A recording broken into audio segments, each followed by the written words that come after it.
More good news. Keep Hope Alive by Caesar O. The characters are Angel, who has been serving 26 years in prison, his cellie, Hector, and the setting is in a prison cell. At Rise, Angel is anxiously pacing in the cell. Oh my goodness, I can't wait to go to sleep. Wait, no, better yet, I can't wait to wake up. I've been waiting on this day for almost 3 decades, and now it's here. It's finally here. It feels like a dream. Yeah, man, I feel you, champ. You did your time. It's time to go. Yeah, amen.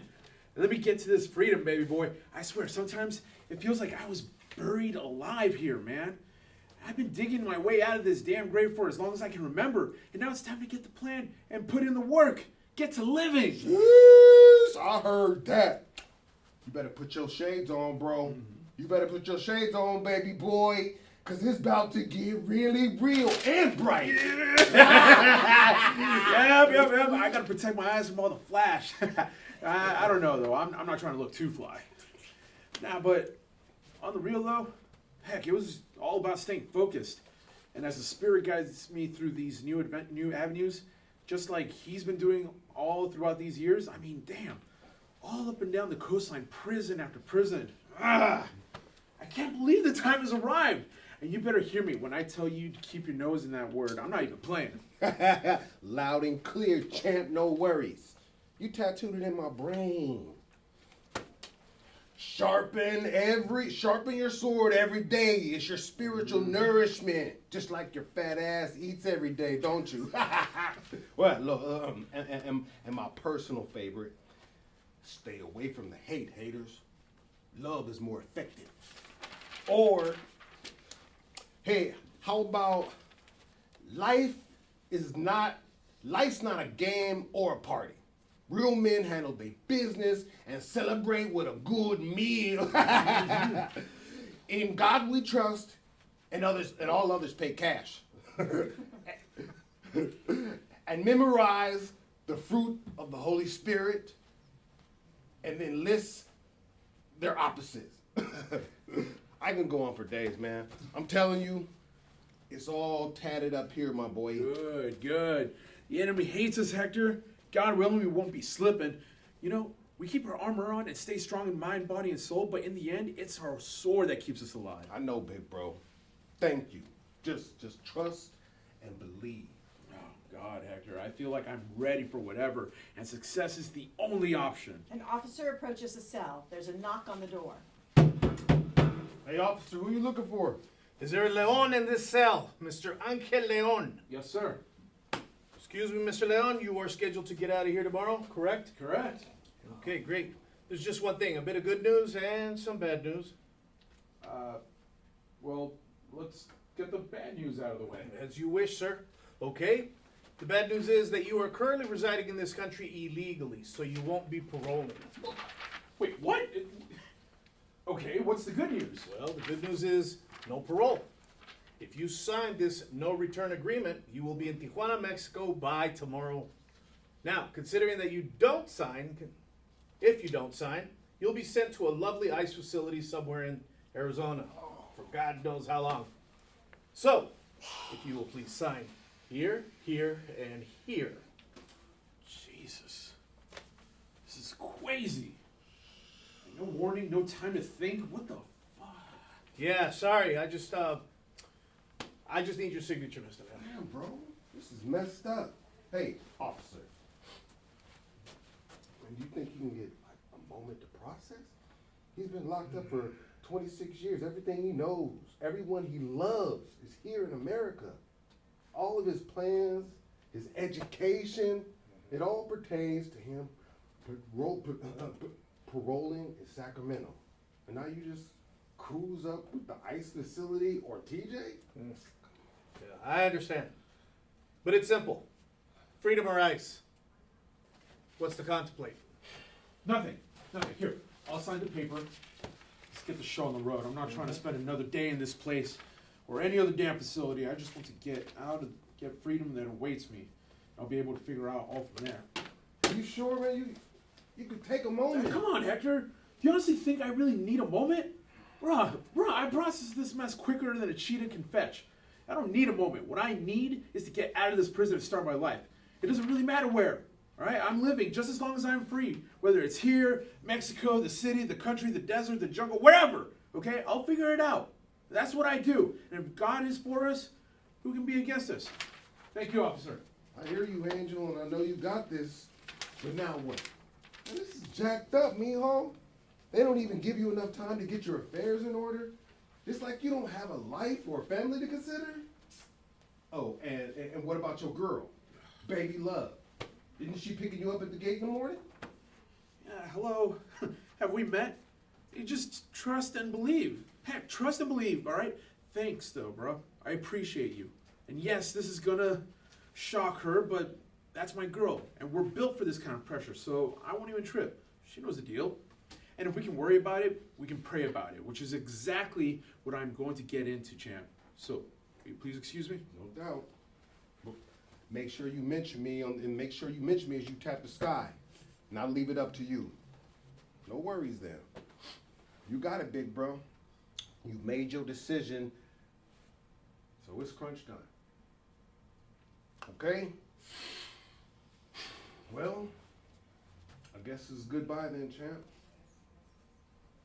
It's been real, my brother. Stay strong and don't look back. That's right. Look up. Look up, bro. And look, here, Hector. You already know, so I won't get long-winded or anything. Just stay sharp. All right? There's no script, and fear is not a factor. And as long as you know the word, the Spirit will guide you. The rest is gravy, baby. All right? Now go wash your feet. You stink. Love you, boy. Peace. End of scene 1. Scene 2. At Rise, Angel is sitting at a bar, staring at a drink that he ordered an hour ago, while a party rages around him.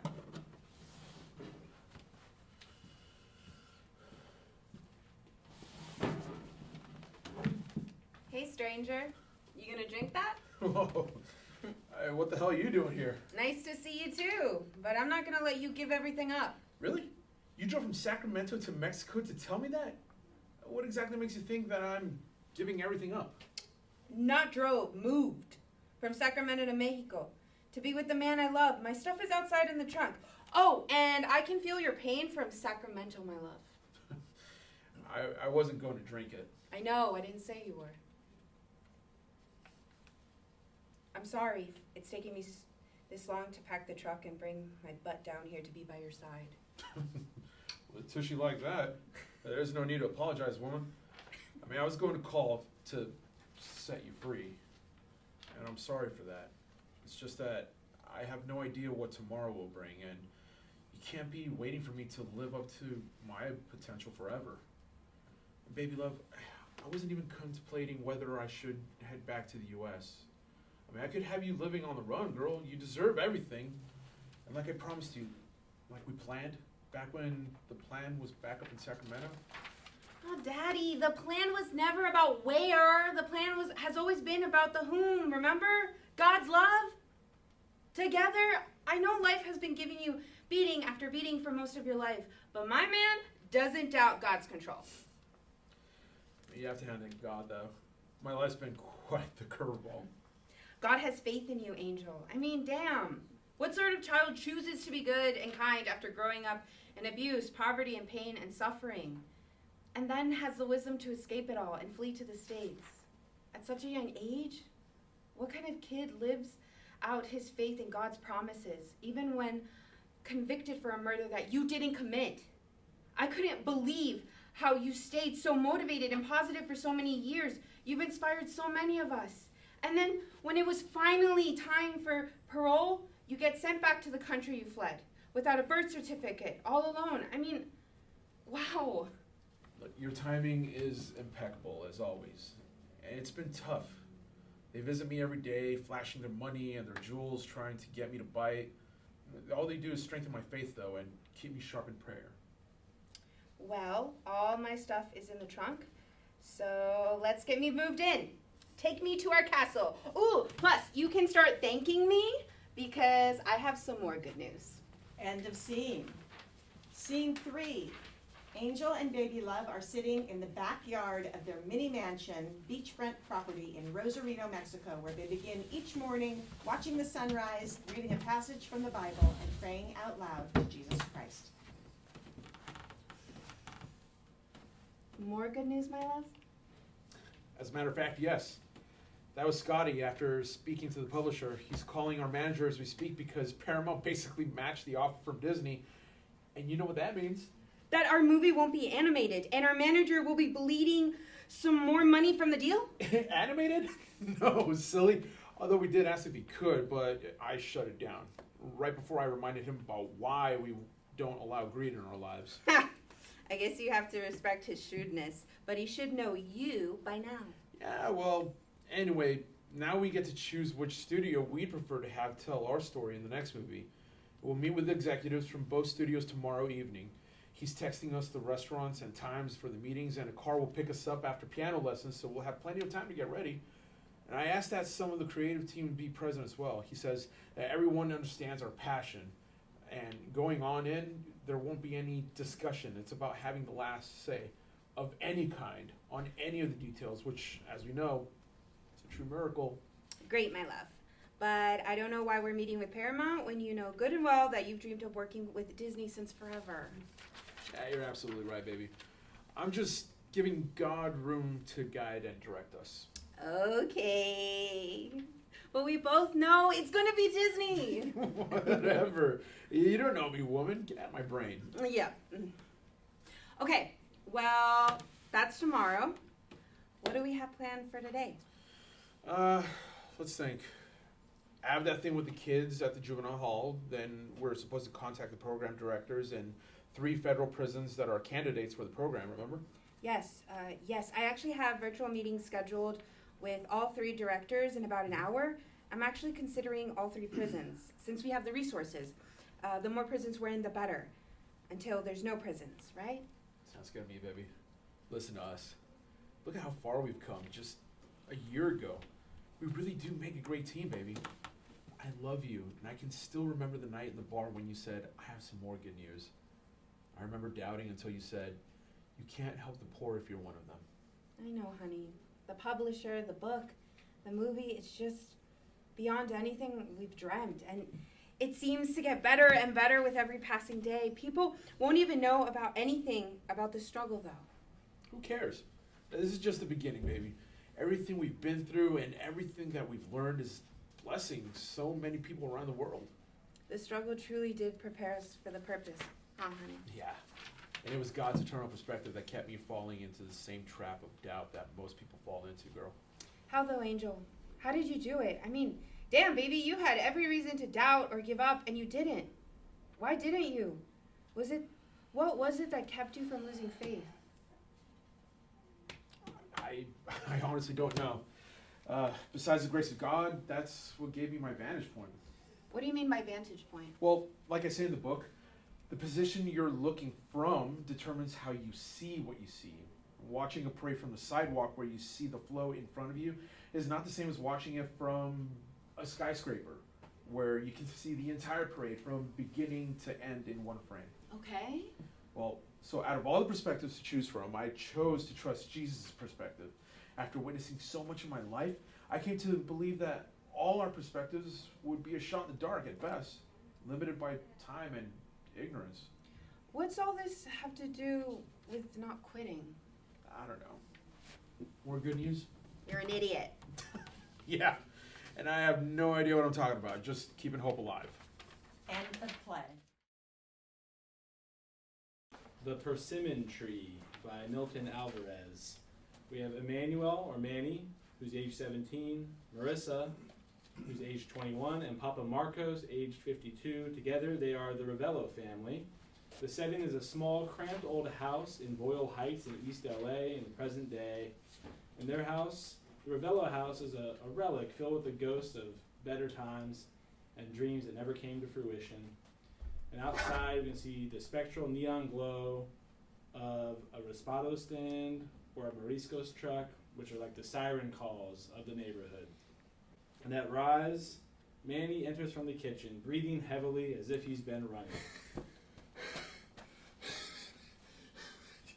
The air. It's different out there today. It smells of diesel and desperation. Same as always. But underneath it all, I swear I caught the scent of orange blossoms. A memory of something pure, undefiled, natural, and clean. So that's it then. The verdict is in. We are poor and we are fat. It's the Ravello family curse. Might as well get comfortable No. with it. I reject the curse. I've been reading in the library, on my phone. There are other ways, older, ancient ways people have been living for thousands of years, ways that cost nothing. Manny, be careful, mijo. This world sells hope to desperate people. It's the most expensive thing of all. His rocking chair snaps and breaks beneath him as he falls to the ground.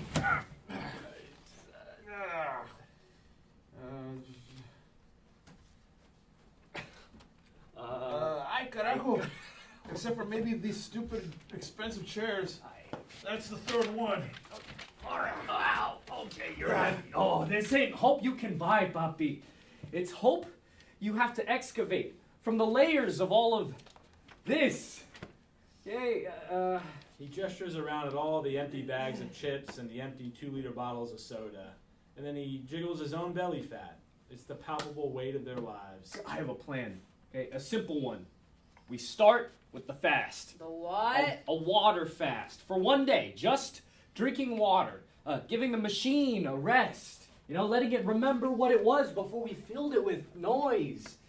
All the trendy, expensive medications we have, like Ozempic or Zepbound, they're just chemically inducing different levels of fasting, which ironically has always been free. You've lost your mind. I have work tomorrow. I can't be fainting at the register because my little brother thinks he's a medicine man. It's not healthy, son. The body needs fuel. It already has enough fuel. We have enough fuel for a voyage across the ocean. We're living on the stored sorrow of 1,000 forgotten meals. Look, just be careful. The body has its ways of sorting itself out. Its own secrets, if you will. You don't want to go prying open the locks. Well, someone has to. The light fades on Manny, who's standing alone by the window, a silhouette against the dying light. End of scene 1. Scene 2. It's 2 weeks later at the Ravello house, and in the kitchen in an early morning. The room is now cleaner and barer. The bags of snacks are gone. Manny is in the middle of the floor, performing slow, deliberate push-ups.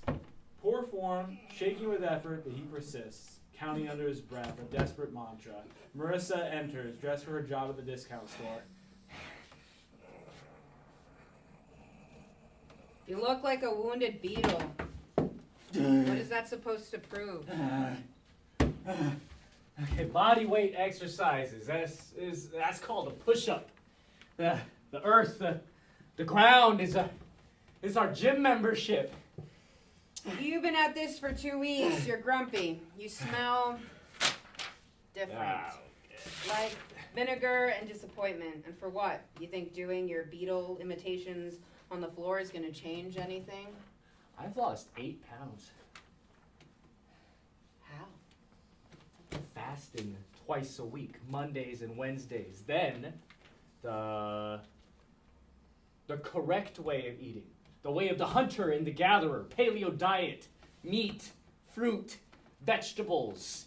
Eat only what was once alive or what occurs naturally above the ground, like the persimmon tree gives us.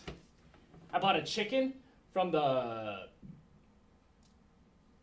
store and a bag of onions, some limes. It cost less than a pizza. Papi wanted to order. Oh, I bought a chicken from the carniceria. Carniceria. Right? So, That was pretty good. So you just don't eat the good stuff anymore? It wasn't good, Marissa. It was easy, fast, convenient. There's a difference. It was the easy, fast, convenient person that kept us pacified, lulled to sleep in our own bodies. He stands facing her with a new raw intensity. Okay. I'm not doing this just for me. I'm doing it for us, for our family. We're drowning in the shallow end of life, and everyone is telling us to just get more comfortable in the water. Okay, I'm trying to build a ladder so that we can finally climb out of this pit. It's hard, Manny. All day I stand on my feet. I get home, I'm tired. My bones ache. The food, my comfort food, it's the only thing that feels like a warm, cozy hug. I know, but it's a hug that's suffocating us. A hug that's killing us. Come with me, just for a walk. After work, we'll walk to the bridge and back. No cost, just movement. You still at it? He says he's lost 8 pounds. Your face, it's thinner. Your eyes, they're eating you alive, mijo. They're finally awake, papi. I made a meal for dinner. It's in the pot. Grilled chicken with lime and cilantro. A salad. It's ready. I broke my body for 20 years laying cement. I come home, my back is a knot of pain. Man deserves a warm, inviting, appealing meal. A real meal. Rice, beans, something with flavor. This has flavor. It has the flavor of life, not the flavor of the grave. Please, just try it for me. It's a long silence and the hum of the old refrigerator, the only sound. I'll try the walk after work. Don't expect a miracle. Miracles are just changes people don't want to believe in. Papa Marcos looks at the pot on the stove as if it's a foreign object, and the light fades on the three of them, suspended in a moment of fragile, terrifying possibility. End of scene 2. Scene 3. The setting is 1 month later at the Ravello house. In the backyard at dusk, the persimmon tree is central, and at rise, Manny is leading Marissa and Papa Marcos in a series of simple stretches. Marissa is moving stiffly, reluctantly, and Papa Marcos is trying his movements slow and careful. And reach for the sky, like you're trying to pick one of the stars before they turn on for the night. The only thing I'm reaching for is my ibuprofen. It's not terrible. The air feels cleaner, fresher out here. Or maybe my nose is just clearer. It's the lack of processed salt. The body begins to cleanse itself, a gradual detox. 23 pounds, Manny. Your sister, 15. I didn't understand it. No more migraine pills or shots, no machines, just water, walking, push-ups, squats, and the dirty floor. And food that tastes like it hasn't given up on itself. We had the power all along, Papi. We were just told it was for sale. Since we couldn't afford the price, we thought we were powerless. I walked 3 miles yesterday after my shift. I thought about stopping for a raspado, but I didn't. I came home and had one of those persimmons. It was so sweet. It was like eating light. That's it. That's the feeling. You're not depriving yourself, Marissa. You're choosing a different kind of wealth. Papa Marcos walks to the persimmon tree and places a calloused hand on the trunk. You know, this tree, the year I was born, my father planted the tree, and he said it was for the future. I always thought he meant for the shape, but maybe he meant for the fruit. Something strong that doesn't need much to grow. And I was wrong, Manny. I was afraid when you get to be my age and the world has shown you its hardness, you cling to the soft things. And even if they're killing you, because at least they're familiar. We can build a new familiar. The three of them stand under the persimmon tree, and the neon signs of the neighborhood flicker on, casting a vibrant, beautiful glow on their faces. They're not thin, the struggle is not over, but they're no longer in a tomb of their own making, present in their bodies for the first time in a long time. Tomorrow, will show me how to do a real push-up, not the beetle kind. It will be my privilege. Tomorrow? Yes, there will be tomorrow. And we will be here for it, lighter and freer than ever before. They stand in silence, a family breathing together in the gathering dark as the persimmon tree rustles in the evening breeze, a quiet witness to their small, magnificent rebellion. End of play. Peer Pressure by K.E. We have Henry, the dad, Sophia, mom, Miss Cunningham, the high school principal, and Jeff, the student. It's 3 p.m. at Jeff's high school. Jeff's mom and dad are sitting in the principal's office listening to the principal speak. I really appreciate you and your husband for being able to come down here to the school. Well, if you don't mind, what's this all about? Well, your son, Jeff, here has a bit of a class clown problem. And that type of behavior here isn't tolerated. While in class is in session, he is always doing things that... Is that so? Yes. I have a referral from one of Jeff's teachers stating that they don't want him back in the classroom for the rest of the week. Are you saying that the teacher recommended suspension? Yes. And I have to tell you, I really don't want to have to do this, but But what? if we all can come up with a positive solution to your son's classroom problem, I'll give him another chance and not suspend him. Son, what do you have to say for yourself? I don't want another chance. Just suspend me. God, get it over with. Let me ask you something, young man. Do you even want to attend school? Are you asking to be removed from high school? No. But it seems like I'm the only one being picked on by the teacher. Because every time something happens, just one little thing, hey, it's always me. What makes you believe the teacher's singling you out? Because I don't see anyone else but me getting kicked out of the classroom.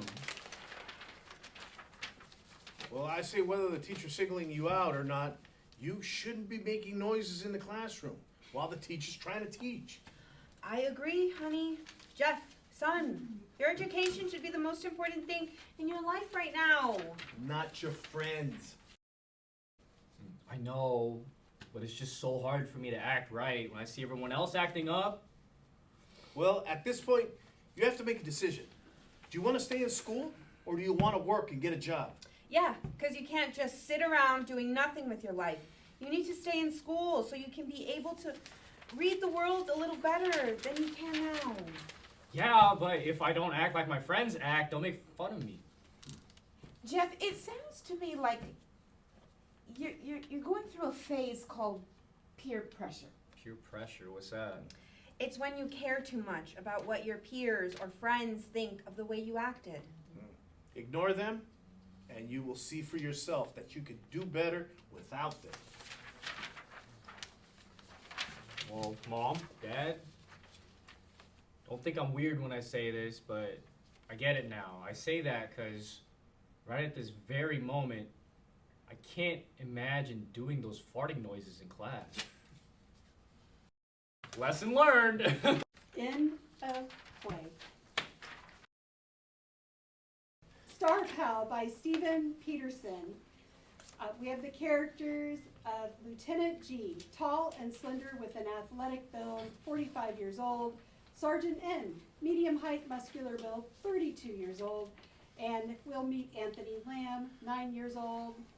And the setting is the city of San Diego, a Target shopping center. It's Saturday mid-morning, and Shop with a Cop Day in the community. At Rise, Lieutenant G is standing at the entrance to the storefront with the other officers waiting for all the children to arrive from their caravan. A young man approaches. Hey, Anthony, did you have fun at SeaWorld? Uh-huh. Yeah, I noticed you were looking at my badge. Do you like it? It's okay. I tell you what. While we're shopping, you can wear this. But you have to take care of it, all right? Uh-huh. Do you have any idea of what you want? Oh, yeah, I thought about that. Good. Then let's go. So they get a cart and they head to the toy aisle. Can I have some milk? You want milk? Yes, please. Mama says she only get milk on Mama's Day. My brothers and sisters drink up most of it. It's okay. I get milk at school. We'll get you some milk, buddy. You ready? Uh, Let's go. They They disappear into the toy aisle along with a slew of other children and police officers. End of scene 1. Scene 2. Setting is in the Target shopping center toy aisle. Kids are running around with shopping carts followed by their police officers, and the carts are filled with all kinds of toys. At Rise, Lieutenant G is watching Anthony enjoy himself, but a little puzzled over his choice of toys. The lieutenant approaches a fellow officer, Sergeant N, who's also watching his kids browse through the assortment of toys. Hey, how's it going? Oh, these kids are having a blast. Looks like it. But I'm not too sure about Anthony. Why? What's up? Well, he's grabbed 2 Barbie dolls. The Barbie ice cream shop, the Barbie Jeep, a bunch of Barbie clothes. Well, whatever he likes, I guess. You're right. He's 9. Maybe it's just a phase. Like Jesse, like his sister Shelly, went through a period where all he liked was Polly Pockets for a year. So, yeah, I get it. Hey, it's Barbie. Kind of like Legos. I mean, who doesn't like Legos? Lieutenant G notices Anthony grab a basketball. Oh, wait. Oh, there you go. He's getting a basketball. See? Just a normal kid. Lieutenant G notices Anthony put a pair of rollerblades into the cart. Those skates look a bit large, though. We have to get him the right size. Anthony leaves the sports equipment aisle and heads toward the center of the store. He's leaving. We'll catch up later. Yeah, for sure. He follows Anthony as he stops at the kitchenware aisle. Lieutenant G notices Anthony at an end cap where 4 sliced toasters are on sale. Anthony, do you want the toaster? Yeah, I have one more thing to get and then I'm all done. Really? Okay. Following Anthony, Anthony heads to the men's clothing section. Lieutenant G watches Anthony pick a pair of fluffy slippers for an adult male. Anthony, I'm sure we can find a pair of slippers in your size. Oh no, this isn't for me, it's for my dad. Wait, your dad? Mm-hmm. He always comes home from work tired. He calls them his dogs, but I know he means feet. He stands on them all day long at work. Nice comfy pair of slippers will help his dogs when he gets home. That's very nice of you, Anthony. Lieutenant G glances at the toaster in the cart. So, you don't really want the toaster? Oh no, that's from my mom. The toaster at home doesn't work very well. You have to jiggle the handle sometimes to get it to work, but then it burns a toast. And mom says someday breakfast will go a lot faster. She can never get it fixed. Oh. Yeah, and the Barbies? Those are for my sisters, April and Mary. They're always playing with the 2 that they have. They were given them a long time ago. They're always asking me if I want to play with them, but I don't really like the Barbies. They're kind of ugly. Ugly. Hmm? Oh yeah, not pretty like these Barbies. They just have funny looking haircuts and no clothes. They're really old. Okay, you like playing basketball? No, this one's for my brother, Sean. He likes to play with the boys on our street. Someday, he says he'll get his own ball and not have to play with the mean kids. Mean kids. Mm-hmm. Yeah, sometimes they call us names when we come home from school. Sean and Thomas call them names back and then they stop, but my brothers are not always there. So me and my sisters just ignore them and then we go inside. I'm really sorry. Your brothers have to put up with that? Have you told your parents? Yeah, my dad says it builds character and not to worry about what other people say. Sure. It hurts sometimes though. Yeah, I'm sure it does, Anthony. These roller skates aren't your size either, are they? No, they're for Thomas. He likes watching the other kids rollerblade. I know he'll like to have a pair of his own. Anthony, that's very nice of you, but you didn't get anything for yourself. Shopping today is supposed to be for you. What do you want? It's okay. Papa says I get the hand-me-downs from my brothers and sisters when they grow out of it. But Anthony, if given the choice, what would you like to have? There has to be something you want to have first, before your brothers and sisters. What is it? I'll be right back. Sergeant N walks up. Hey, so how's shopping with Anthony? I've been doing this event for a few years now, and this is truly a first. What? He's only got gifts for his family, nothing for himself. He's a very thoughtful and caring young man. It's unusual for someone at that age. He didn't want anything? No, I get the impression his family's in a financial pinch. Poor kid. All he wants to do is give to his family. The only thing he asks for is milk. I asked him if he wanted something other than that and anything for himself, and he said he'd be right back. Here he comes. Hey, what you got there, Anthony? Looks like a PlayStation game controller. You have a PlayStation? No. But maybe if I have the controller, Santa will bring it for Christmas. Maybe. We'll put it in the car. Let's go get you that milk. Anthony sits at one of the tables drinking his fill of milk. Lieutenant G and Sergeant N engage in a quiet conversation. So, how do you feel about getting a PlayStation? You serious? Those things are sold out everywhere. I tried to get one for Jesse and they're all gone. People stood in line for hours to get one. Not a chance. It'll be months before the stores have them in stock. If you could, though, would you be willing to go half? Sure, but how? Well, No. You have a PS5? I prepaid for it months ago and had it on hold. Picked it up a few days ago and it's still in the box. Oh, wow. Are you serious? Yeah, I can't get another one. I can get another one. Besides, Melissa wasn't too happy. I had prepaid for it, but in all fairness, that was before we found out that she was pregnant. And priorities have kind of changed since then. Now I can't even imagine the look on Anthony's face Christmas morning when he unwraps the package from Santa and it's a PS5. It's absolutely priceless. I guess you and I got some big shoes to fill. Isn't it, Santa? Halves it is. End of scene 2. Scene 3, the day after Christmas. Lieutenant G is sitting at his desk going over paperwork. At Rise, Sergeant N walks up to the lieutenant's office and knocks on the door. Enter. How's your holiday? Good. Ate too much. You? Same. Melissa loved your wife's cookies. Great pregnant food. We figured. Hey, I got something to show you. What's up? Lieutenant G pulls out his cell phone and hands it to Sergeant N. Push play. Oh. Is this Anthony? Yeah. Yesterday morning. Wow. He's ripping into that package. Boy, look at him go. Would you look at that? Pure surprise. It only gets better. Wait, is he crying? Those are tears of joy, my friend.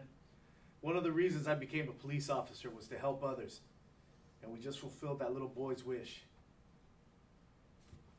You're not getting all misty-eyed on me, are you? Tears of joy, my friend. Just tears of joy. End of play. Blood Drive by Jeremy Shaw.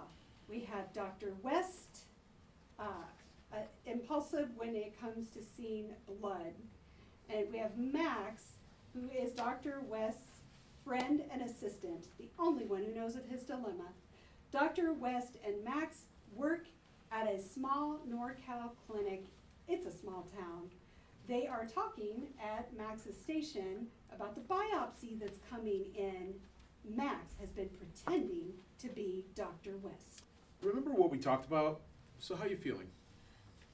First off, I'm just fine. Not the one with the problem. You seem more worried than me. This isn't the first time being Dr. West. It's not the last. Well, you're doing things that I'm supposed to be doing. Something can go wrong. About that, being Dr. West is expensive. Money keeps secrets, West. Well, first off, if word got out that you are acting as Dr. West, treating patients without a license to do so, we're done forever. No one will give us a job. Yeah, I see your point. So, what are we going to do, Doc? Yeah, well, glad you asked. So, I don't know what I do. I don't know. What I do know is I'm game. I'm going to need your help. Yeah, great. Excited. That raise would be best given now. Okay, well, I'll help you, but you have to give my plan a chance. So, you're a know-it-all and negative sometimes. Don't be. I'm not. I mean, I could know something like that, especially about myself. Rest my case. Okay, Dr. West. What I want you to do is grab the patient chart and treat the exam room like you would a real patient. Wait, what? What? Why does your voice sound like that? No knife. All right. No, Relaxation technique. Breathe deep. no knives. No, Dad, this isn't happening. This is too much inconvenience. You could be a psychologist. You know, no blood. Yeah, blah, blah. Okay, Walks over to the patient chart, enters the exam room. okay. Let's see what we have. All right. Says that your waist has a deep cut. Mm-hmm. No. Stop stalling, West. Say the words. Blah, blah, blah. He's walking over to the exam table, taking a deep breath. You're in control. You're doing great. He goes to the table, or the towel that is covering the CPR dummy on the table. He sees blood on the dummy. Oh. Oh. He passes out. Oh my God. That was bad, West. West, Dr. West. What's happening? Oh, my head. She uses some salt snaps. Oh. Thank heavens. You hit your head hard. I almost called the paramedics. No. Don't do that. Someone could put together my problem if they found out. Oh yeah. Wow. Oh, you're all right. Okay, I got it. Okay, let you die. No problem. End of scene 1. Scene 2. We have Dr. West, Max, and Loriata, a psychic. The scene starts in the morning, 30 minutes from the NorCal town, where Max and Dr. West live. Dr. West and Max have found themselves at the house of Loriata. They are talking out front. Max, what are we doing here? Max, what the hell led you to this? Well, doctor, for your information, Loriata here has a very good rating on Yelp. So, yeah. Same with Tom from Facebook, but he is also a fake. Here we go, know-it-all. Whatever. Okay. What were you going to say then? I am not. You know nothing. Here we go on an adventure. Loriata peeks at the blinds. Max hears the door screen and sees what appears to be a woman. I've been expecting you. There's the smell of incense.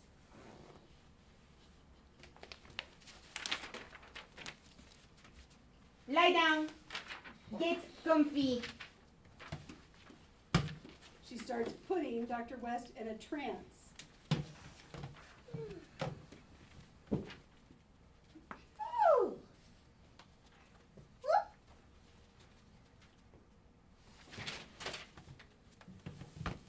Max watches while the old woman works.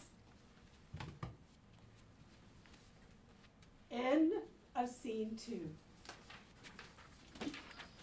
Scene 3.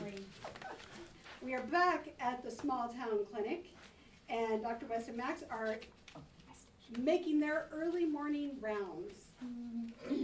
Max is working at her station. So, how are you feeling after seeing my good old aunt? Well, not sure. Wait, what? Who?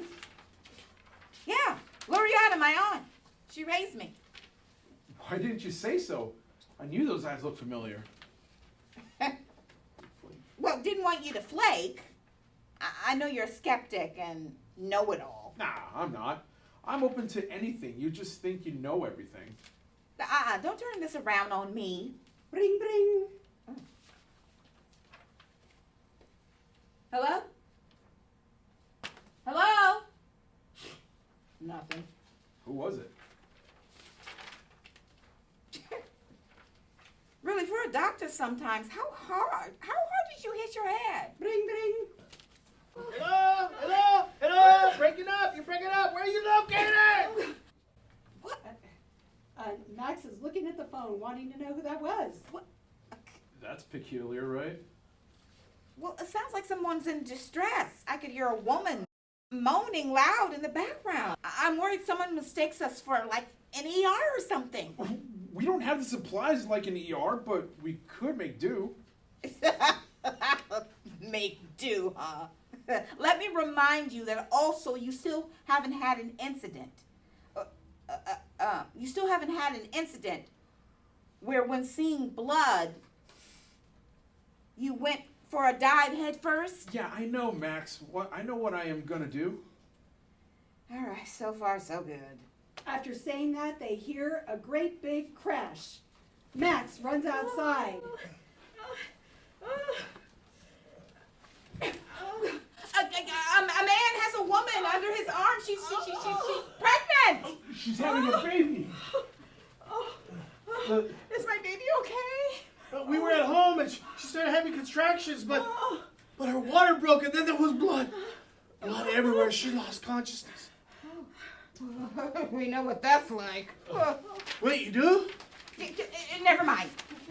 Max is watching Dr. West. He doesn't notice the blood coming out of the man's head from when the car wrecked out front. Help me get her into the exam room. Dr. West helps get the pregnant woman into an exam room. The blood is all over the woman. Max watches the doctor as he delivers the newborn. Not even a flinch through the whole thing. It's a baby boy! A boy! Oh, thank you, doctor. Thank you so much. When I saw the blood, well, I panicked. Yeah, I know the feeling. Wow. Wow, doctor, that was amazing. Thank you, doctor. Hey, I'm just doing my job. I knew you could do it. After that day, the good doctor was free of the phobia that was holding him back somewhere in NorCal. Max and West are working the small clinic to this day. End of play. Wise Guy by Hugo, Lara. The characters are Santino Ballerino, Roly-Poly, Gino, the owner of Genovese's Pizza, Dolce Gaboni, Ballerino's wife, and Don Salchich, Ballerino's dad. The setting is the streets of Little Italy. Ballerino and Roly-Poly are walking through the neighborhood on their way to Genovese's Pizza.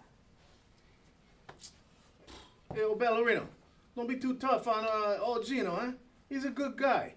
We've been eating pizza at this joint since we were little bambinos. Hey, you need to focus, all right? Oh. Gino's missed 2 payments already. I'm gonna get my glasses so I can read.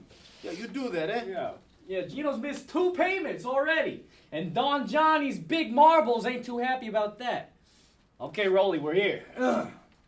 You need to do something about your name. Open the door for me.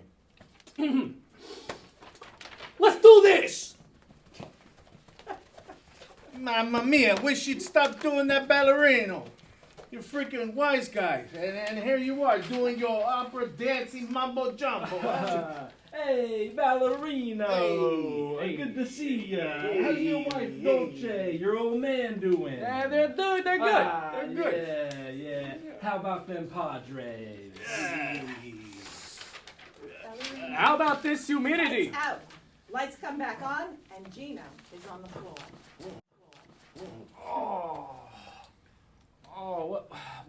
What happened? Why is my cheek burning? 2 times! You were told to kick up frickin' Johnny's big marbles, and what do? You kick up the head and shoulder Fred? Roly-Poly, you're gonna need to take him to the back and tie him up. No, please, Ballerino. Look. Okay. I'll pay you. Look, Gino, just don't let this happen again, because next time, there'll be no next time. Hey, Ballerino. Hey, I got 2 hot dates for us tonight. Whoa, I'm a married man. My heart belongs to my dear wife, Dolce Gabuni. Come on, ballerino, do me this solid. These are classy broads. Look, we'll take Cold Sore Carol and Gina Clappentina to the Copacabana, eh? End of scene 1. Scene 2. The setting is Ballerino's living room. Ballerino is walking into his home. I'm home, people! Hey, it smells freaking good in here! Hey, it smells like Sicily! What you cooking, my Dolce? Oh, Kid, you never been to Sicily. well, I made your favorite. I made Chef Boyardee's ravioli. Ah, Nothing wow. but the best for my dancing king. oh yeah. Mamma mia, don't encourage the kid. Ballerino, come here. What's up, Pops? I got a call from Gino. He said you high-fived his face. What's wrong with you? Gino's like family. You grew up on his pieces. Come on, Pops, you know I love the man. The slap was business, not personal. Besides, I didn't even slap him that hard. My hand didn't even sting. Look, Gino was kicking up to that snake. Mikey Dikey. That guy. That's not good for no one in the neighborhood. Hey, look, Pops, times are changing. Before you know it, you'll have the heads of the 10 families warring to see who's gonna take over the old neighborhood. Huh? You really think Gucci Varducci, Archie Versace, Nettie Spaghetti, Danish Face Danny, Chapstick Rick, Vidal the Goon Sassoon, Head and Shoulder Fred Vito, Many Colors Crayola, Oil of Olay Ray, and Fresh Fanucci are gonna take care of the neighborhood like Johnny Big Marbles does. What kind of names are those? What happened to the respectful names like Johnny No Nose or Vinny the Chin, Fat Clemenza, Sammy the Cow, etc., etc.? Enough, you two. You already know the family rule. No business talk at the table. Now let's eat. Ballerino, I got a surprise for you after dinner. End of scene 2. Scene 3. The setting is Ballerino and Dolce Gabuni's room. Dolce and Ballerino are sitting on the edge of their bed, and she is giving Ballerino an envelope. Oh, yeah, you can say it. It's still reply from the ballet production. I freaking knew it, Dolce. I'm in. I'm freaking in. Oh, your dad's in. I did it, Pops. I'm freaking in. I'm gonna be a famous ballerino. I made the cut. I'm gonna be a star ballerino. I'm gonna be in Romansky's revival of the Soviet ballet The Bright Stream at the Royal Opera House in London. So pack your bags, Pops. We're going to London. Son, get over here. What's the matter with you? Why you do this to me, your family? I'm just glad your mama Carmela, Creamy Carmela, rest her soul, isn't here to see this. It would have broke her heart. She always wanted you to act in theater. You're wrong, Pops. Mama would have been proud of me. Ballet is theater. Okay, I'm conveying a story with my light flowing movements. Okay, so technically, I'm a dancing actor. But let's cut to the chase, Pops. Why have you always broken my marbles about my graceful dancing? Huh? Why are you so against me being a ballet domain? Eh? Ballet what? Ballet domain, it means a devotee of ballet. Tell me, why are you so against it? Son, people in the neighborhood talk, and I hear things, so I can't help but to wonder. Wonder what, Papa? Son, let me ask you a question. Do you bat for the other team? Are you in the A, B, C, G, T, R, E, S, P, E, C, T community? Mamma mia, you freaking kidding me, Pops? No! Frick no! Of course I don't bat for the Padres, I bat for the Dodgers. Oh. Meaning what? I'm straight as a freaking leveled out arrow, for crying out loud. God, Pops, I'm married. I'm a married man with a child in Dolce's oven. And on top of that, I'm a freaking wise guy who's about to be made. And you still ask me if I bat for the other team? Papa! Dolce, what do you think about this? Ballerino is very much a man. I got this oversized oven to prove it. So what if he loves ballet? I think he looks sexy in those tutus. Okay, you're not helping, Dolce. Okay. Look, Pops, I understand where you're coming from. You already know I got big marbles. Big enough to not give a rat's ass about what people think about my graceful dancing. No, it makes my glasses fly off because my glasses are not built for it, but I am. Okay? So tell me, don't you think that I'd announce if I was batting for the other team? If I was, huh? So tell me, who's whispering things about me? That way I can start fabricating their cement shoes. Because as soon as Johnny Big Marbles retires, I become Don Chicho Ballerino. I'll have them sleeping with the sharks. Oh, mamma mia, it's not sleeping with the sharks, it's sleeping with the fishes. Sharks, fishes, sardines, anchovies, horsefishes, starfishes, it's all the same. They'll be napping with all of them. End of play. Relationship Journey by Mr. DiBernardo. We have the characters of Lynn, a 22-year-old newlywed wife, a camping pro, and Joey, 21-year-old husband, never been camping. Setting, a grassy campground, trees, big lake, all the amenities for campers. And the couple arrives late in the afternoon, they set the camper and truck up, and they have an argument over the drive while launching Joey's boat with his dog, Ripple. Oh man, do you drive slow? You drive like an old lady. 50 miles an hour is nuts. I thought you knew how to drive a big camper and boat rig. Oh, hell's bells, Lynn. You know I never driven a truck like that with a big camper on it. I can't see my boat behind me with that big box thing. I was nervous the whole time. Okay. I mean, I've driven my dad's camper with never a problem. I don't understand why you were so nervous. You should have let me help you drive. I'll do that on my way home. Are you gonna give me a load of crap over this? This freaking camper rocks in the wind. You know, this was my very first time driving a big ass rig. So put a sock in it and leave me alone. Just don't need your abuse. Don't get your panties in a bunch. I know you were nervous. So let's just put that behind us and try to enjoy this vacation. Besides, Ripple needs to be taken for a walk. Okay, first I need a beer. Then I'll take Ripple for a walk. She knows the camp area. A walk would relax me. Well, that's fine. I'd rather set our campsite up the way I want it. My dad showed me the best way to put this area together. Now go and relax, okay? Yeah, that sounds fine. I know you know what you're doing with all this. I sure don't. I'll let the dog chase those ducks around the lake and be back shortly for your next orders. Oh, hey, don't be sarcastic with me. I know you're not happy, but I don't want to argue with you this whole week. If you're going to stay mad at me, then maybe we should just go back home. No. Okay, I'm sorry. Okay, I'll be okay in a minute. I didn't mean to rag over you about any of this. You know, it's beautiful here. All right. Well, before you go, can you help me set up the screen tent over that picnic table? That will keep the flies and flies out when we eat. Later, you need to hang our ice chest up on that tree. Yeah. So that the bears don't get into them. Bears? Are you kidding me? What? No, I know there are no bears around here. That's just nuts, Lynn. Are you joking with me? No, I'm not joking.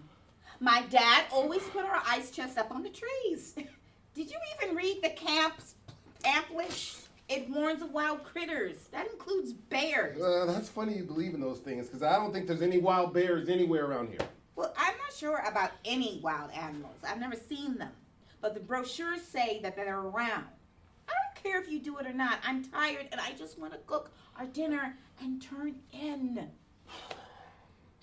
Man, I love barbecue, Lynn. Dinner smells great. Even Ripple loves barbecue. I'm glad that we're here. I'm sorry about my obstinacy.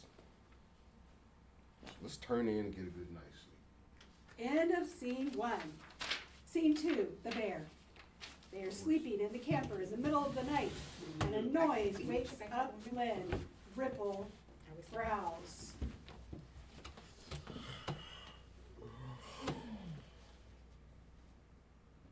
Ripple growls. "Grr." Joey? I think I hear a noise outside. Do you want to go outside and check to see what it is? No, it's 3 a.m. Go back to sleep. My truck alarms are on, so we're gonna be fine. Go back to sleep. Several hours later. Okay, sleepyhead, the sun is up. You need to go out and make us a fire. I'll make the coffee in here and bring it outside for us, okay? Oh, crap. Oh, come out here and look at this mess. Ripple! Why didn't you bark? What protector you are. Bad dog! Oh, no, leave poor Ripple alone. Oh, here's your coffee. It looks like someone stole our stuff last night. Now what is that dog barking at? There's no ducks around here. Okay, let's go down to the lake and see what he's barking at. Oh no! It's our ice chest! Torn up! What, do you think it's from a bear? All of our food's gone? Oh, damn it, Joe! I told you they need to be put up a tree. Okay. Now what? Okay. We could take the camper off the truck and drive it into town and buy more supplies if you want. I'll take you out to breakfast first. What do you want to do? Bears. Who in the world would have guessed that we would have bears here? This is kind of funny. I need to take pictures of this for my dad. Oh, Man, I don't want your dad thinking that I can't take care of you. oh, that's sweet, Joe. Now, if you want, I have some stuff in the camper. Now, how about I make us some pancakes and eggs, and we can go shopping. And you can take me out for lunch. Okay. I'll let Ripple chase the ducks around for a while. They just fly in the lake. I'm sure they'll be fine. Silly dog. I'll clean our breakfast dishes, and you go and bring Ripple in and tie her up so we can go shopping. Ripple! Ripple, leave those ducks alone! Come here, girl. Ripple. Man, look at my dopey dog. Swimming out after those ducks. She won't come in. I think we'll have to use the boat to go out and get her. Well, don't yell at her. I have the boat keys. I'll drive out there, and you get her in. Wow. I can't believe how far she swam. We'll turn the motor off, and I'll jump in to get back. I'll jump in to get her and get back in the boat. Okay. Use the back platform to help her in. All right. Come on, girl. Come on, girl. Yeah. You can do it. Here's a nice warm towel to dry you off with. Now, doesn't that feel better? Look at her shake. She's so cute. She's a dopey dog. Bad dog! Hey, don't you yell at her. Rat. She doesn't understand, and you always spoil her. She's confused now. She thinks she's protecting us from those naughty ducks. All right. I love my puppy. I remember telling my dad that if Ripple could cook, I wouldn't need a girlfriend. He said, boy, did he laugh. Well, I'm glad you need me. Men really are silly. I think I'll cook a steak tonight. We can all have steaks. End of scene 2. Scene 3, the drive home. Len and Joey are driving home.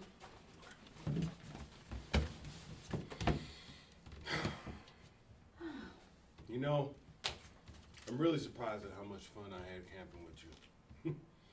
I feel like we bonded a little closer and we can talk to each other without hurting each other's feelings. Yeah, I understand what you're saying. I had so much fun with you and Ripple too. And the bear. Hey. Boy, was that nuts. And those dopey ducks. All in all, I look forward to going again. Maybe some short trips. Well, hey, sweetie, you've been driving for a while. It's almost 8 a.m. Can we stop for some breakfast?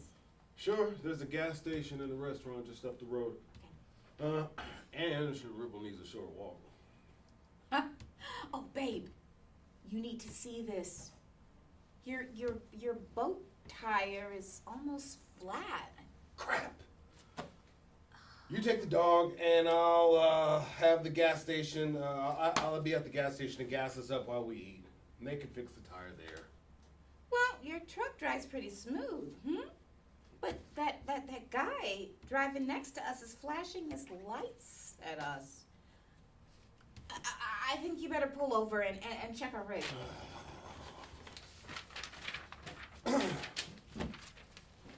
What? The other tire is almost flat? What the hell is going on here? These tires are not that old. I'll take Ripple for a short walk while you change the tire with the spare. And since it's noon, we might as well have lunch. You know I don't mind these long drives. I was thinking maybe your dad could take his camper to a destination with us. You know, that'd be cool. Joey, that guy next to you is waving at us and pointing to the back of your truck. You better No! check it out. It's the boat tires again. I just don't care. Besides, the next exit has a big station and a restaurant. Okay. It's dinner time anyway. Freaking tires. This time, you can talk to the station people, and I'll take Ripple for a good walk. Okay. Okay, pull over again.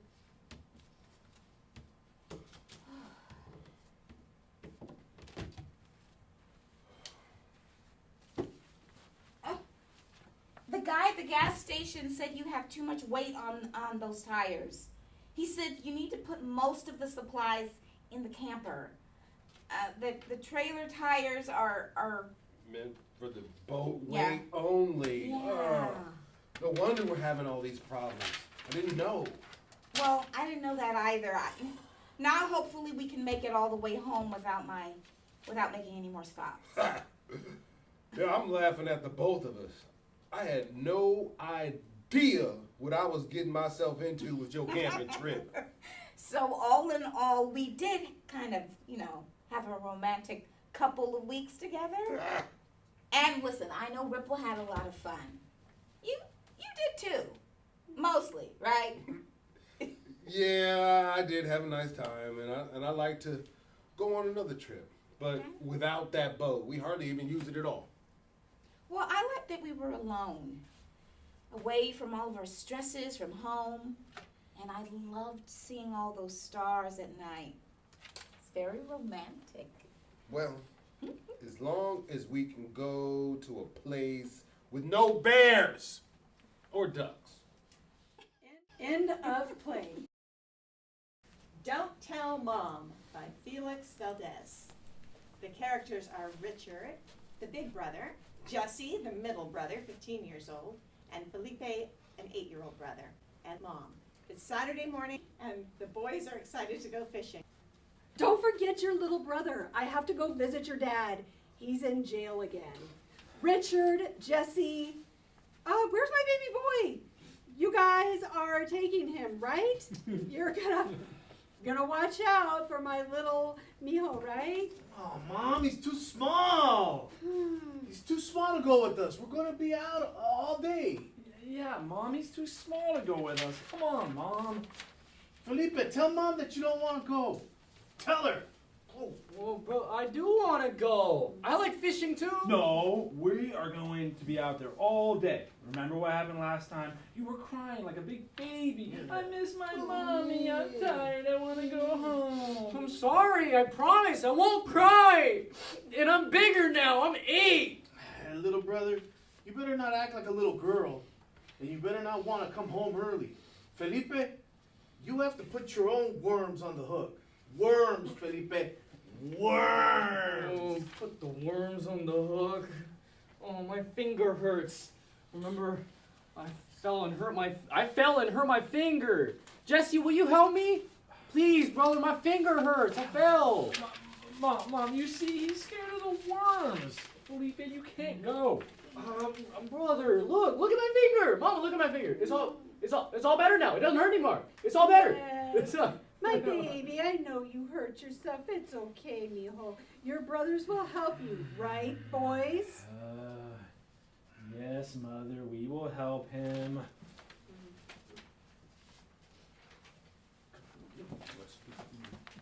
Look, little brother.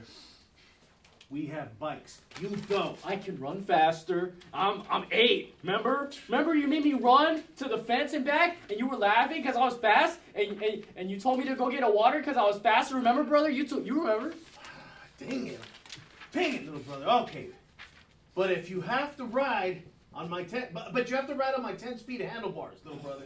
The handlebars. Yeah, Felipe, the handlebars. Yeah. Can you hear the words that are coming out of my mouth? The handlebars. Okay, I'll go. But you can't go faster. I'm little. I might fall off. Okay, Mom, we're leaving. We'll be home before dark, and don't worry, I'll take care of Felipe. Oh, my precious baby. Oh, I love you, mijo, my baby. Go have fun with your brothers. You guys take care of your little brother. End of scene 1. Before we go further, Chris, will you check Yeah. that it's okay for this blinking, right? Change film. Change film. Is that how it works? Digital? Reload. Gotta do it over. It's fine. Okay, I just didn't know that was blinking out like focusing. Bloopies. No. Okay. All right. Still good. Still Thank counting. you. Bloopies. We can check it after this. Okay. Scene 2. Richard, Jesse, and Felipe have made it to the fishing hole, and they pull out their homemade fishing poles. Sticks with strings attached to the ends.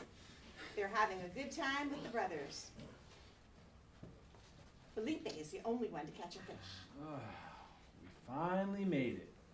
Took forever, but we got here. Richard, I was falling off. I told you to go slow. Why are you going so fast? Oh, that was slow. You didn't fall off. So stop complaining, little brother. Hey, let's see who catches the biggest fish. And the winner between you two will have half of my Snickers. Look, Jesse, look, I'm not scared of the worms. You see, I'm bigger now. I'm gonna catch me a big fish. You wait and see. Yeah, little brother. We'll see. Hey, the sun's coming down fast. We have to leave soon. I got a fish! I got one! Oh yeah, baby! Check out that big old fish! I can barely reel it in! Okay, now you have to take the fish off the hook. Oh my gosh! Ow, my finger! Ow! My finger hurts again! Ow! What's wrong with my finger? Oh, damn it! Dang it! Ah, little brother, there you go. Jesse, you do it. He'll take too long, and we have to leave soon. Oh, You know how Mom gets when we come home late. I'm the only one who caught a fish! Woo! Yeah! Yeah! When's my birthday? Oh yeah! It's my birthday. Hey, what about my big fish, huh? Can we take it home and show Mom? No, little brother. I'm happy you caught a fish, but we have to leave now, and it's getting dark. Listen, Felipe, we can't take it. You can't take that fish home. Besides, that fish is as big as my hand. Okay, let's go home. End of scene 2. Scene 3. As they rush to get home on their bikes, Jesse decides to yell out. Last one's a rotten egg. Oh, hold Felipe's on, little eyes brother. are open wide, Woo! yelling. Oh! Wait, I am holding on, Richard. Slow down. I'm slipping. Hold on, little brother. We gotta beat Jesse. Hold on. Look at Felipe's face. Hey, Felipe, put your eyeballs back in your head. No. Richard, I'm slipping. Richard! Ah! Oh, shoot. Richard, you just ran over Felipe. Not good. You just ran his little booty over. Look at him on his stomach like a flat pancake. Oh boy, Mom's gonna kill you, Richard. Oh, darn. Mom's gonna kill me. Felipe, you okay? Get up. Get up, little brother. Let me help you. Wipe off the dirt off of you. Felipe, don't cry. Remember, you're 8. You're big now. Yeah, what happened, Felipe? How many fingers am I holding up? Who's that? Ha! Funny, Jesse. Who that? Didn't fall off on purpose, you big donut. I told dumb Richard to slow down. And I was slipping. I told you, Richard, I was falling. I'm sorry, Felipe. But I did tell you to hold on. I was hanging on. Dang it, Richard. God, my little booty hurts now. Oh, I can't believe you ran me over. I told you I was slipping. Oh, I'm gonna tell Mom. Oh, Richard, since you ran his little booty over and he's gonna tell Mom, well, Mom is gonna kill you. Can I have your bike? Really, brother, like that? Felipe, don't cry. I'm sorry for running your little booty over. You can walk home, and if you want, I'll walk with you. Anyway, we're almost home. Felipe, I have something for you. What'd you say? Here's a Snickers for you. And you don't have to share with us. Okay? My favorite brother. For me? A Snickers? Oh, wow, thank you, brother. Poor little brother. Look, Richard, he's limping. He's also wiping his tears. Oh, my poor little brother. Thank God he's okay. Jesse, look at him. I gave him 2 Snickers. Look at that big old smile on his face. Oh, shoot. He's eating both of them. That's my little brother. Felipe, don't tell Mom. Don't worry. Remember, I'm bigger. I won't tell Mom. End of play. Discombobulated by Michael Hernandez. The characters are Master of Ceremonies, Tommy, Pop, Mama, Michael, and Danny. The setting is Playwrights Theater stage. At Rise, the Master of Ceremonies introduces the next play. Welcome to the Playwrights Theater. Our next play is Discombobulated. Hey, Hefe, a moment, please. The talent has a question. Talent? That's debatable. Very well then, yes. Well, why does Tommy always have to perform in these silly plays? Right? Tommy wants to change some things up here. Here's the script for you. Of course you do. Yeah. Of course you do. You want to put this on now? Yeah, right now. Michael, are you okay with this? Michael's not here. It's okay. Tommy takes that as a yes. Okay, so you can play Pops. All right. Let's see. You can play Mama. You can play Mama right there. You will sit in the center back seat right here. Yep. Good. And you'll be playing Danny. All right. Okay. Now off stage. Get off stage. Okay. All right. In the second seat. Perfect. Okay, people. Time is of the essence. Tommy will be playing himself. Thank you. Okay. It all started when I brought home my first Lexus. In action. Okay, Mom, Pop, look, check it out. Wow. Híjole. Mijo, that's one big, beautiful cucaracha. Chiquito T, what have you done? Please don't call me that. I'm 21 years old and I'm an entrepreneur, okay? I'm supporting our family of 5 and 23 employees. Oh, mijo, that's a lot of car for a young man. Isn't that right, Mother? Mijo, your father's been out of work for a year. How could you do this to us? Don't worry, Mama. It's a CPO with an LLM. Is that kind of talk for how we lost Mexico to America? It stands for Certified Pre-Owned Vehicle. Okay, with low miles, comprende? Yeah? As well with an HHP. High payments. I see. How much?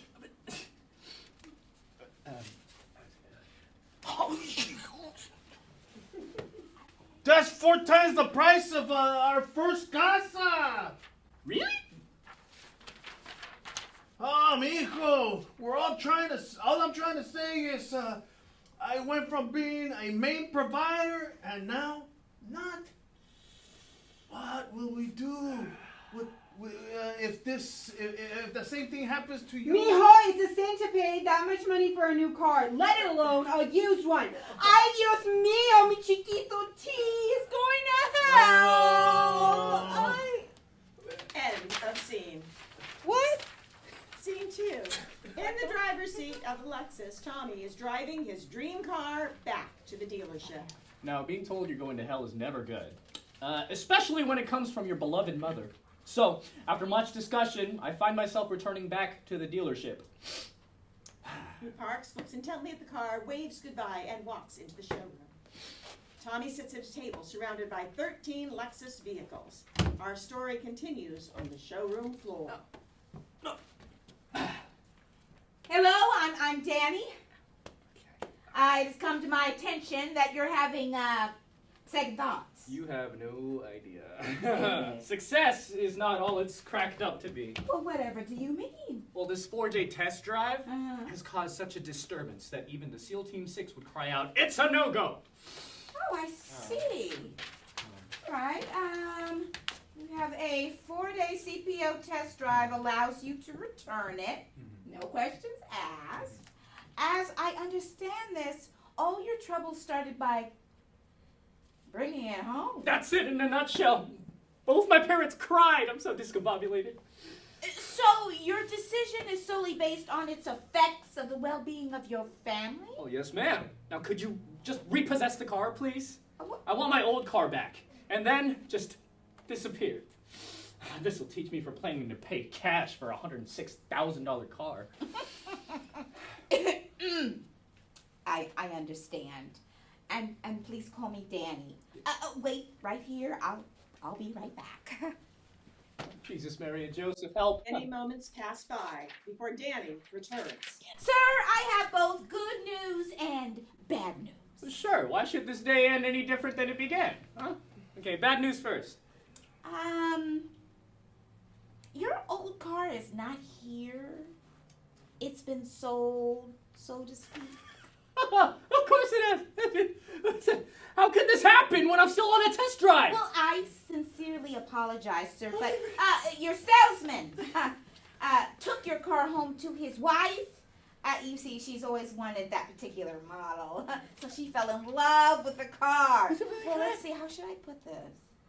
She's currently on a road trip with your trade-in. We'll be back for days. Well, it wasn't a trade-in. Anyway, Mama was right. Okay, well, that said, what's the good news? Well, you get to take your dream Lexus back home again. I'm having them top off the tank as we speak, and along with some complimentary like Lexus hats and some bottled water. Tommy takes the walk of shame as he returns to his nightmare of his own making. He walks slowly to the car. The radio turns on. A song plays. It's the end of the world as we know it. End of scene. Scene 3. Outside Tommy's home. In the family driveway, Tommy is hand washing the automobile. We come to the 4th day of Chiquito T's notorious test drive. Okay, seriously? Not you too. Tommy begins to wipe his dream away as he awaits the dealership's call. Híjole! So that's what they call a Japanese Mercedes-Benz? So they say, Pop. Hijo, you know, Mama hasn't stopped praying since you brought it home. Oh, this is not at all how I imagined this playing out. You know your Mama has visited every parish in the LA diocese. She has. Mm-hmm. No way. The Archbishop called. Your Mama has lit so many prayer candles, it alerted the fire marshal. She might have to register as an arsonist. Pop, haven't we been poor long enough? I just wanted to buy a one-way ticket to middle class. Okay, this Lexus was just a reservation. Pop, aren't you tired of being invisible? Invisible? One would only hope in this neighborhood. Here, driving a car like that? Probable cause. But Pops, I'm becoming a VIP. Here, that only stands for Vato of Interest. Pull over. Oh, man. I'm afraid they only see you as a man of color who's driving something too rich for his own blood. A landline phone is heard. You want me to get it? No, but thanks, Pop. While Tommy takes the call, Pop admires the dream he too once had.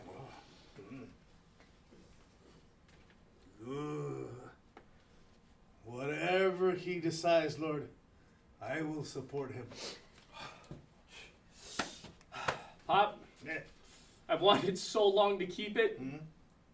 I've asked God for forgiveness. Mhm. I'm taking it back. Oh. Muchas gracias, señor. Mijo, you made the right choice. And by the way, who's on the phone? It was Mama. She ran out of candles. And cut. That's a wrap, people. Ah, beautiful work. Beautiful work. Yeah. Tommy's happy. Oh, by the way, Discombobulated was not written by me, but by Michael Hernandez. Thank you very much. End of play. Sky is the Limit by Layman, Sledge. We have the characters of Neil, 35 years old, construction worker, Danny, 30 years old, Neil's best friend, and Kathy, 40 years old, neighbor to Neil. It's 10 a.m. at a coffee shop, the present day. It's a nice day out. Hey, what do you think about the movie last night? Oh yeah, that movie last night was a trip. I like the way it ended. Yeah, but they were all strung out. You remember how that is, don't you? Look, Kathy, don't remind me about that. I told you that I'm done with that life. Oh boy, here we go again. Hey, I'll believe it when I see it. Oh, come on, Danny. Don't be so hard on him. You know he's trying. Okay, my bad. What are we doing tomorrow? well, I'm gonna be busy because I'm going to an AA meeting. Okay, that's cool. You want some company? Boring. Boring. Really? Is this what you guys want to do? There's got to be something better. Look, man, this is about me, not you. I'm trying to get my life together. Look, man, I'm your best friend trying to help, you know what I mean. There you go again, being a smart ass again. I'm your best friend, and you don't have to go to an AA meeting. I got you. What? Are you a drug counselor now? How do you even know what to do? Because I've been there. I'm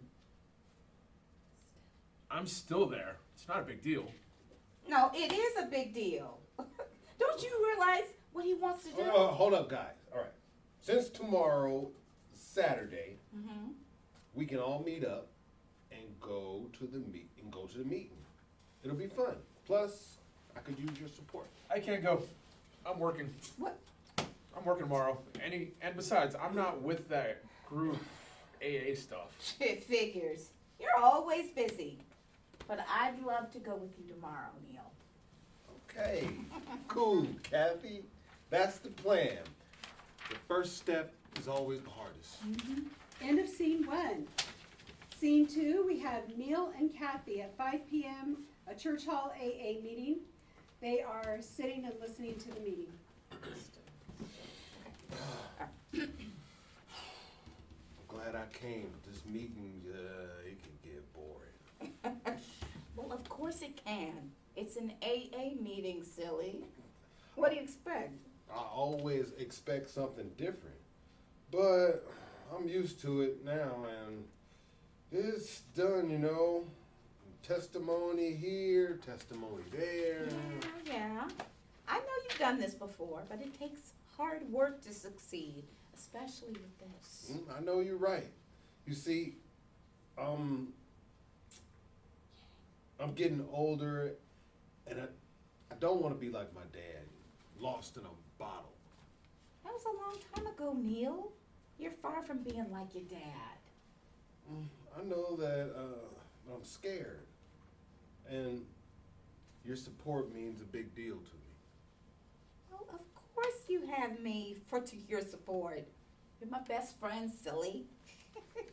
Don't know what that means to me. Don't know what that means to me hearing you say that. Listen, Neil, I told you, I'm with you through all of this. But what if I fail? What if I can't do it? Alcohol has always been my problem. Listen, you're not that guy anymore, Neil. You're stronger, you're smarter than you used to be. I've been reading about this and taking online courses. So if you think I'm ready, Ready? You are. You are more than ready. So quit worrying and let's listen in. It's almost over. wow, what would I do without you, Kathy? I wouldn't have done this on my own. How about coffee afterwards? End of scene 2. Scene 3. Later that night at 7 p.m. and Neil and Kathy are sitting at their table.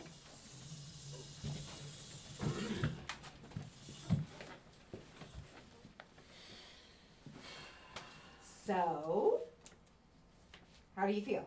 You know, it's kind of strange. It's been a while. So what's going through your mind right now? Lots of things. I'm starting to see myself in a different light now. Wow. After one meeting? Those people are something else. No, it wasn't just a meeting. It was everything and what they said. So something got through to you, huh? Yeah, sure did. Not like before. It was something more. You mean after the past few times you've attended, you finally got something? Yeah, I did. Yeah. Well, what was that? Courage, Kathy. Courage. You see? I told you. You've got it in you to see this through. No matter what I have in me, it's your voice in my head saying that you can do this. You're great. Flattery will get you everywhere, my friend. You know, Kathy, I can't wait till the next meeting. I'm going. Oh, I can't believe it. Look, is Danny as drunk as a skunk. Hey, guys, it's a celebration. Drink on me. Danny, you're our friend, and you're welcome to stay. But all of this has got to end.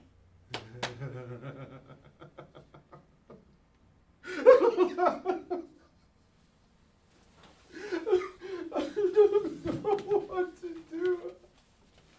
I feel lost. I don't have anyone. I feel like.